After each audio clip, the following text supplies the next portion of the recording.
Olá, alunos, tudo bem com vocês? Pessoal, hoje a gente vai falar sobre um dos instrumentos para fazer injeção de fertilizantes via água de irrigação, fertirrigação, né? Entre os diversos métodos da gente fazer injeção de água via fertirrigação, tem desde a sucção negativa, utilizando a tubulação de sucção da bomba, né? Onde a gente faz uma derivação e faz a injeção.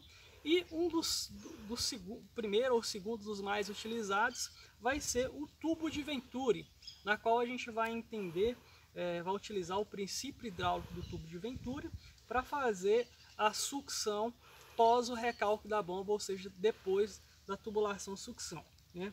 Então, a instalação clássica de um tubo de Venturi basicamente vai ser similar a essa daqui, adaptada aqui no IFTM para nossas aulas didáticas, né?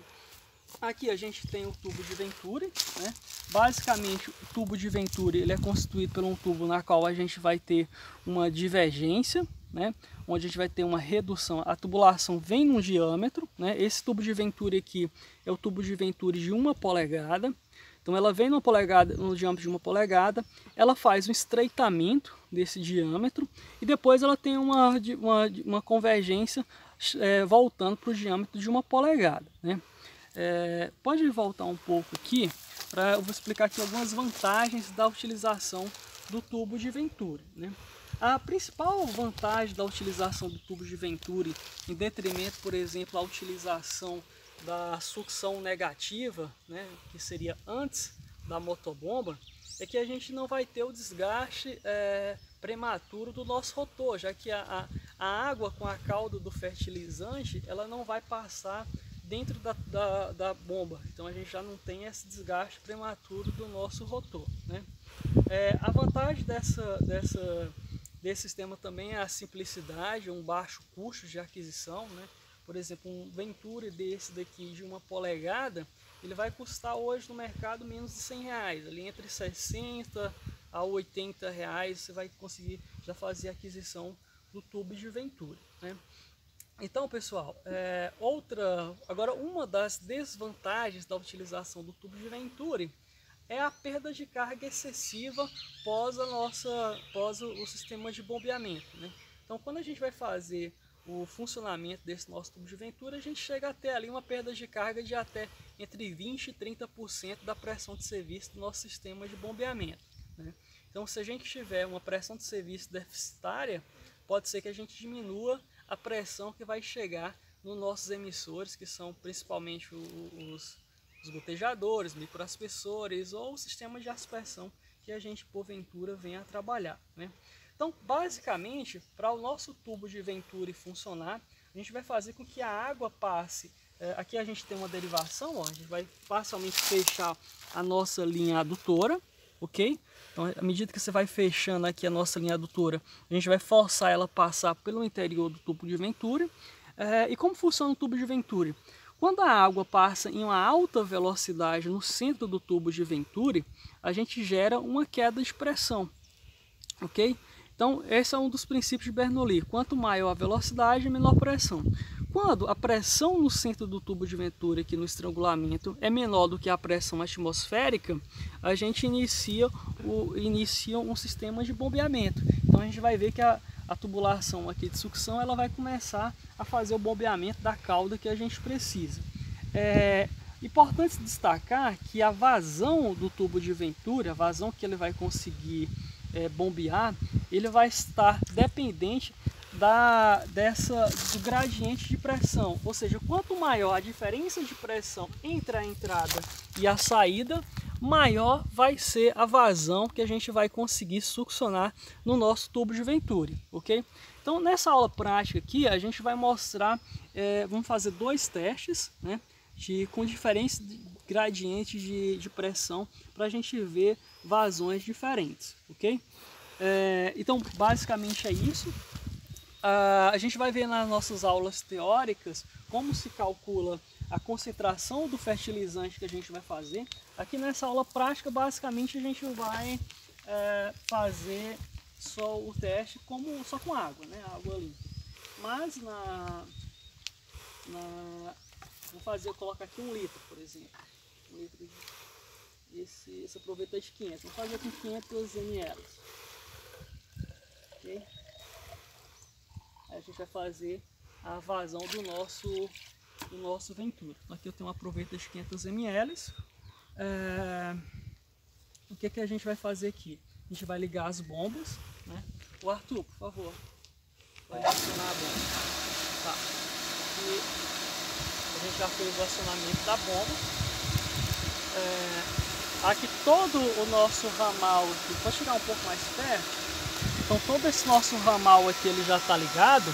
A gente vai ver o seguinte: como a quantidade muito pequena de água está passando sobre o tubo de Venturi, a gente não tem sucção, ok? Ó? Então a gente não está vendo aqui sucção no nosso sistema de Venturi. À medida em que a gente vai parcialmente fechando o nosso registro, ok? Destaca aqui, antes de fechar o registro, a gente tem, ó, a pressão na entrada de 1 kg-força, ou seja, 10 MCA, e a pressão aqui na saída de 0,8, né? Essa diferença de pressão entre a entrada e a saída é basicamente a perda de carga que ocorre nessas tubulações, ok? Perda de carga singular. Mas esse diferencial de pressão ele ainda não é suficiente para gerar sucção no nosso tubo de Venturi. Está passando água aqui, mas ela ainda não gera sucção. Gente, outra grande vantagem que eu esqueci de relatar para vocês do tubo de Venturi em relação ao sistema de sucção negativo na bomba é a maior dificuldade da gente fazer da calda, da solução. Vamos imaginar que isso aqui fosse a nossa calda de fertilizante, com uma ureia, com outro fertilizante. Quando a sucção é feita diretamente na motobomba, né, a gente corre o risco, corre-se o grande risco de, num desligamento, falta de energia, desligamento, essa calda ela ir para o manancial, né, havendo assim a poluição do nosso corpo hídrico, né. Já o tubo de Venturi não tem tanto esse problema de fazer, de haver esse retorno da calda de fertilizante, fazendo a eutrofização do nosso manancial, ok? Então vamos aqui fazer um teste, né? Aqui eu vou começar a fechar, cuidado do dedo aí, vou começar a fechar a água. À medida que eu vou fechando aqui o nosso registro, a água vai tender a passar em maior velocidade no nosso tubo de Venturi. Agora ele já começou a funcionar. Eu já sinto aqui no dedo aqui que ele está começando a criar um gradiente de pressão. Vou fechar mais um pouquinho aqui para a gente aumentar um pouco a vazão. Pessoal, o ponto importante é que um tubo de Venturi desse tamanho aqui, de 1 polegada, a gente vai conseguir ter uma vazão de sucção, né, desse tamanho de tubo de Venturi entre alguns poucos litros, de litros por hora, e ele pode chegar até uma vazão aqui de sucção de até 4, 5 litros por hora, né? Seria o volume de calda que a gente vai conseguir succionar no nosso tubo de Venturi. Então, quanto maior o nosso tubo de Venturi e maior a diferença de pressão que a gente tem entre a entrada e saída, maior vai ser a vazão que a gente vai conseguir recalcar no nosso tubo de Venturi, ok? Observa que agora aqui ele já está funcionando. A gente vai ver quando eu colocar aqui que ele já vai succionar. Aqui a gente já vai ter uma pressão de 1,5 kg por centímetro quadrado de pressão, né? Aqui dá 15 MCA. E aqui a gente já tem uma pressão aqui de 0,8. Mostra aqui na saída. Diferencial de pressão de 0,8. Então a gente já tem um gradiente de pressão entre a entrada e a saída suficiente para iniciar o sistema de bombeamento. Arthur, pode chegar aqui um pouco para perto, fica aqui. Arthur, você vai cronometrar. Aqui a gente tem 500 ml. Vamos fazer uma sucção até 400 ml. Quando chegar em 400 ml, você desliga e a gente faz o cálculo de vazão, ok? Então, eu vou 1, 2, meia aí, já. Pessoal, já estão vendo que ele está succionando. 1, 2, Arthur, se prepara, desliga.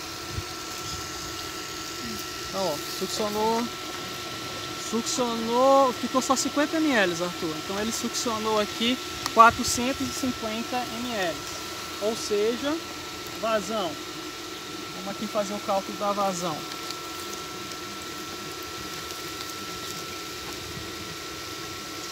Vazão, não é? Volume sobre tempo. Não é volume sobre tempo. 450 ml é igual a 0,45 litros. Quantos segundos, Arthur? 7 segundos. Em 7 segundos, né? Então você tem 0,4 litros, 7 segundos. 0,45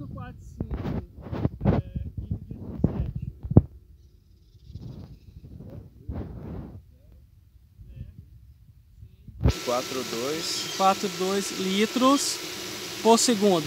Uma hora tem quantos segundos, Arthur? 3.600. Se eu multiplicar por 3.600, 0,0642 vezes 3.600, 231 litros por hora. Então essa foi a vazão 1, ok? Agora, como a gente vai aumentar o gradiente, a vazão vai ser maior, então a gente vai usar um volume maior para dar tempo de você fazer a sucção, ok? Então vamos fazer o seguinte aqui. Deixa a planilha para dar uma olhadinha aqui. Ó, vou deixar aqui enquanto eu vou preparar o próximo. Então aqui a gente vai fazer nessa maior aqui, ok? Ó, vou colocar o recipiente aqui com 2 litros. Ó, coloca aqui, ó. O segundo agora o teste a gente vai fazer com 2 litros, certo? Então aqui a gente já tem 2 litros. Agora eu vou aumentar o gradiente de pressão aqui, ó. Então eu vou fechar mais o nosso registro aqui, ó. Aumentei mais o gradiente. Então a força de sucção aqui já está sendo bem maior, ok? E olha lá, pressão de entrada 2 kg/ons por centímetro quadrado, né? E a pressão de saída aqui 0,6. Abre o dedo lá. Tá tampando 0,6, ok? Arthur, tá preparado? Ó, filma aqui a sucção. Lento. Filma aqui a sucção. 1, 2 e já!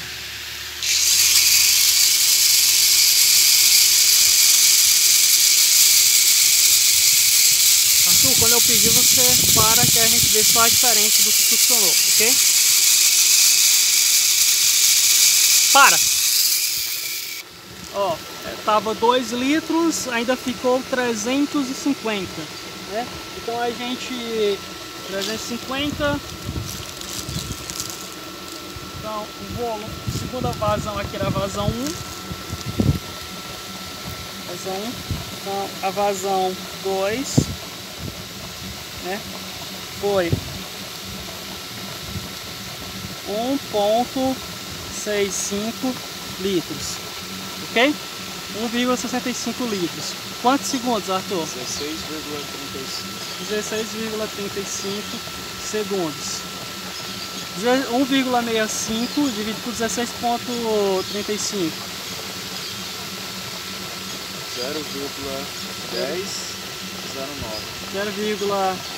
0,1009 litros por segundo.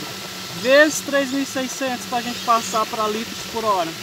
366 litros por hora, né? Então a gente aumentou o gradiente de pressão e aumentou a vazão de sucção do nosso tubo de Venturi. Então, na primeira situação eu conseguiria succionar 231 litros por hora de cauda, e na segunda situação, no Q2, eu consigo succionar 366 litros por hora da nossa cauda de fertilizante. Pode ser um fertilizante fosfatado, nitrogenado, ou até mesmo uma cauda orgânica, com o cuidado de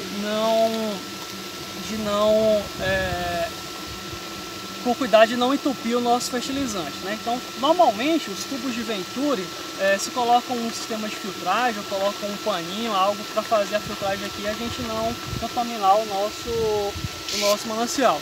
Gente, esses tubos de Venturi comerciais aqui, normalmente eles têm um sistema, uma válvula de retenção aqui na entrada do tubo. Mostra aqui, Klein.